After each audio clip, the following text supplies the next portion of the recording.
এবছরও গেছি, এক ভদ্রলোক পিছন দিক দিয়ে অনেকক্ষণ ধরে ঠেলছে, রাত্রি 12টায় স্নান, ঠিক 12:02 বাজে তখন ঘাটে নামছি আমি স্নান করব, প্রচুর ভিড়, লক্ষ লক্ষ লোক।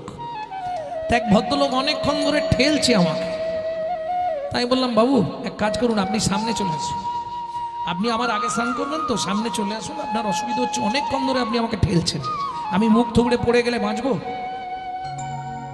বলছে ঠেলছি না, পিছন থেকে ঠেলা আসছে। ঠিক আছে আপনি আগে চলুন, আপনি আমার আগে স্নান করুন, চান। বলছে না না, আমি আপনাকে ধরেই স্নান করব। কেন আমাকে ধরে স্নান করবে কেন? বললে বাবু কিছু মনে করবেন না, আমার দু চোখই অন্ধ, আমি চোখে দেখতে পাইনি।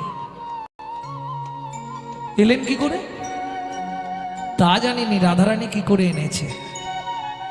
বাবু দুটো চোখ ব্লাঙ্ক, কিছু দেখতে পায়নি, সেই ব্যক্তি এসছে রাধাকুণ্ডে স্নান করতে, কি করে সম্ভব হয়? সম্ভব কি?